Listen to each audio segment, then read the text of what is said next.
Graphic design is much more than just the design principles. I keep mentioning the thought behind design on the channel, so let's talk about it. Hey friends, welcome back to my channel, your go-to resource from a New York City creative director. I want to shift from design basics to more top-level thought.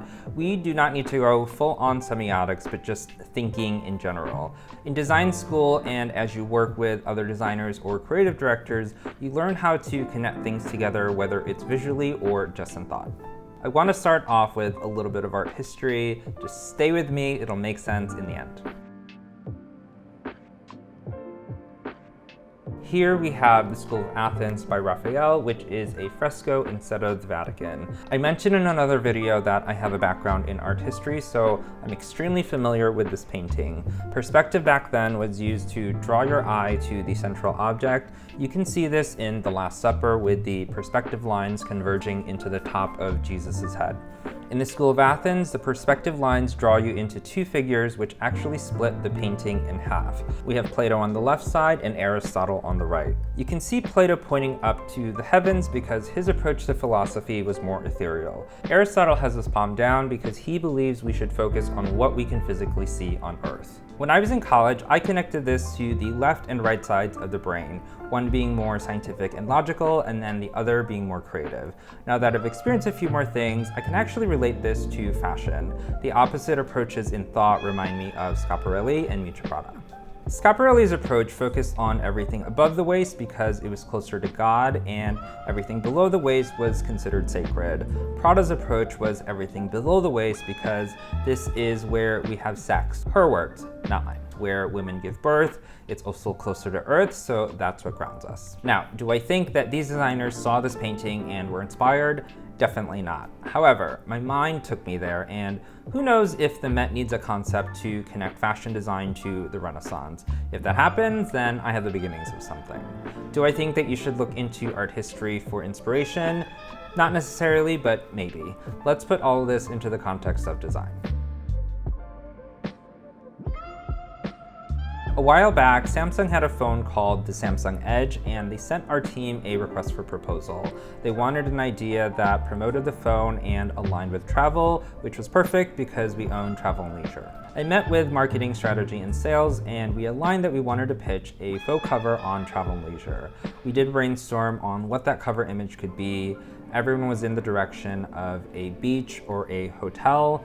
I wasn't fully content because something was missing. When I work on something, I always ask, what can I bring to the table? It's also my job to have more visual literacy than the other departments. I didn't see the connection to the phone, which is what Samsung is going to focus on. So I went back to my desk and did my own brainstorm. The entire idea for the phone was that the screen didn't have an edge, so I wanted to find a visual connection to the edge. I put up a beach photo and then just looked at my phone from every single angle. After a little think, I walked over to the other departments and I said, the cover must be an infinity edge pool. They just looked at me and said, of course. You have no idea how proud I was of this. It related to the phone, it related to destination travel, it aligned Samsung with the luxury market, it's endemic to the travel and leisure audience, all the things. They didn't end up buying the campaign, but the point here is that the visual connection is how I won people over on the team. I'm just gonna use Samsung for all the examples so that we have a client in mind. Why not? And no, they're not sponsoring this video. They have refrigerators. How would you connect the refrigerator to lifestyle? Pause the video and I'll give my thoughts in 3, 2, 1. The refrigerator sits in the kitchen and it doesn't move. I would connect it to lifestyle through the family. If you read fantasy books, there's a lot of personification. So what if we personified the refrigerator? The idea here is to make the refrigerator a member of the family. It hears all the conversations at the dinner table, it knows who's sneaking through the kitchen at night, it also knows who finished the milk. This isn't a visual connection, but instead a connection in thought. However, you do have a visual for all the scenarios that I mentioned, and that can easily become your storyboard.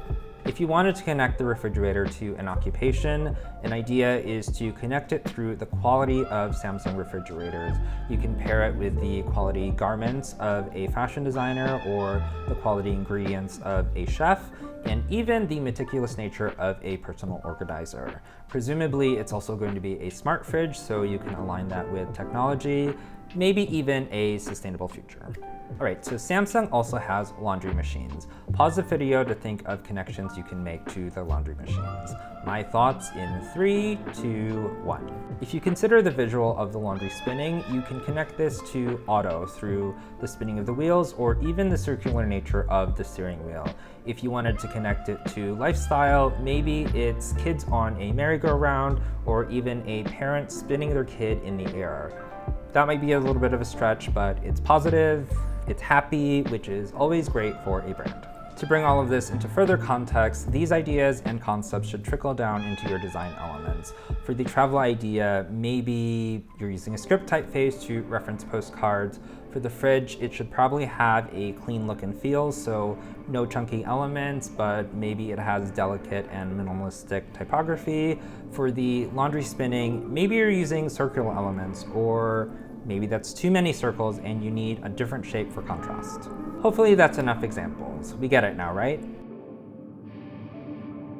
Start out with training your brain to make these connections regularly. These connections will bring you to those ideas and concepts which will influence your research, and you will seldomly rely on technology.